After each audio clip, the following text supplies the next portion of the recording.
Shalom, selamat pagi jemaat yang dikasihi oleh Tuhan. Kembali kita bertemu dalam Salam Pagi. Bapak Ibu, mari kita lanjutkan pembacaan Alkitab kita di dalam Ayub pasal yang ke-15. Ayub pasal yang ke-15, ayat yang pertama sampai dengan selesai. Demikian firman Tuhan. Maka Elifas, orang teman, menjawab, "Apakah orang yang mempunyai hikmat menjawab dengan pengetahuan kosong dan mengisi pikirannya dengan angin? Apakah ia menegur dengan percakapan yang tidak berguna dan dengan perkataan yang tidak berfaedah? Lagi pula, engkau melenyapkan rasa takut dan mengurangi rasa hormat kepada Allah. Kesalahanmu lah yang mengajar mulutmu dan bahasa orang licik yang kau pilih.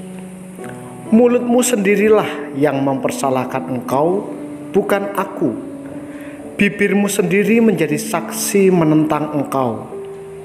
Apakah engkau dilahirkan sebagai manusia yang pertama, atau dijadikan lebih dahulu daripada bukit-bukit? Apakah engkau turut mendengarkan di dalam musyawarah Allah dan meraih hikmat bagi dirimu? Apakah yang kau ketahui yang tidak kami ketahui?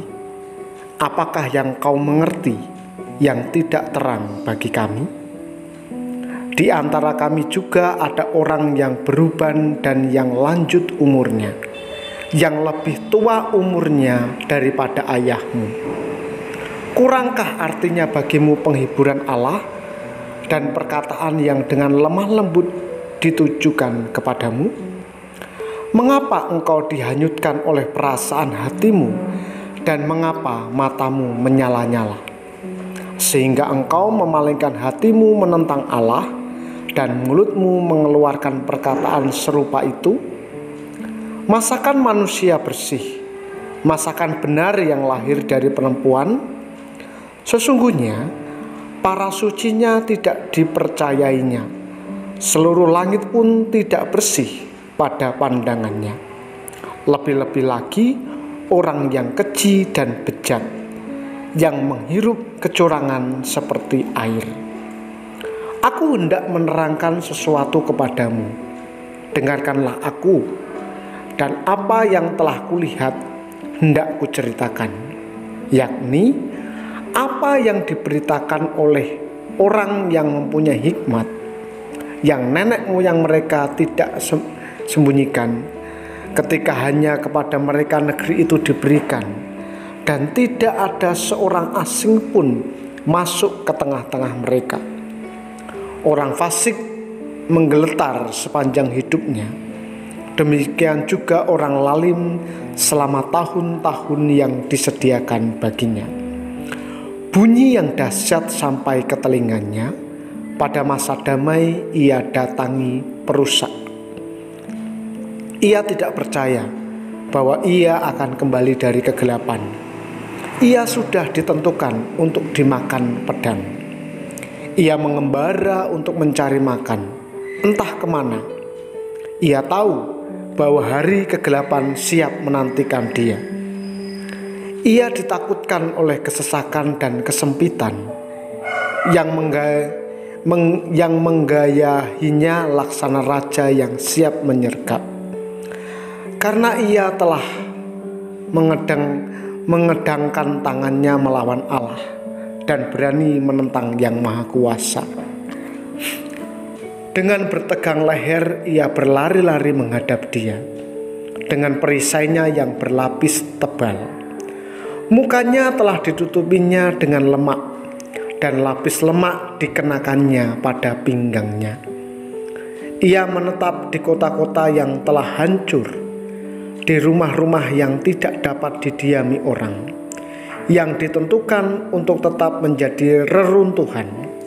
Ia takkan menjadi kaya dan hartanya tidak kekal, serta miliknya pun tidak bertambah-tambah di bumi. Ia tidak akan luput dari kegelapan, tunasnya akan dilayukan oleh nyala api, dan ia akan dilenyapkan oleh nafas mulutnya. Janganlah ia percaya kepada kiasan-kiasan, akan tertipulah ia. karena kesia-siaan akan menjadi ganjarannya. Sebelum genap masanya, ajalnya akan sampai, dan rantingnya pun tidak akan menghijau. Ia seperti pohon anggur yang gugur buahnya, dan seperti pohon zaitun yang jatuh bunganya. Karena kawanan orang-orang fasik tidak berhasil, dan api memakan habis kemah-kemah orang yang makan suap. Mereka menghamilkan bencana dan melahirkan kejahatan, dan tipu daya di kandung hati mereka. Saudara, seringkali orang memaksakan pandangannya tentang kebenaran pada orang lain tanpa mempertimbangkan perasaan orang tersebut. Padahal belum tentu pandangan si penasihat itu yang paling benar. Tidak jarang nasihat kebenaran menjadi sindiran yang kasar serta membabi buta yang jelas-jelas berlawanan dengan kebenaran sesungguhnya. Seperti itulah nasihat Elifas. Ia mengajukan pertanyaan retoris dan kata-kata kasar serta tajam. Rupanya Elifas tersinggung dengan pernyataan Ayub yang kalau kita baca di dalam pasal 12 ayat 3 dan pasal 13 ayat 2. Itu sebabnya Elifas membalas Ayub dengan menggunakan kata-kata Ayub sendiri. Pertanyaan-pertanyaan retoris Elifas sebenarnya bermaksud menyindir Ayub yang mengaku diri berhikmat, memiliki pengetahuan ilahi, dan merasa dirinya benar, padahal bodoh dan berdosa.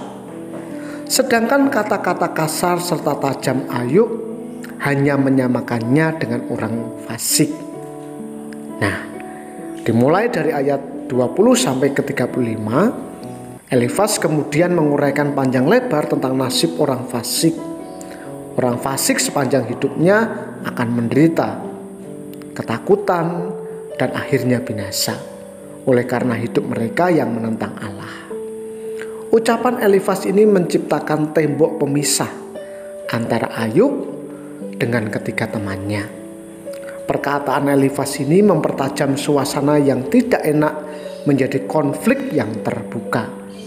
Yang ada bukan nasihat lemah lembut, tetapi tuduhan yang penuh kemarahan. Sikap menghukum menggantikan kasih.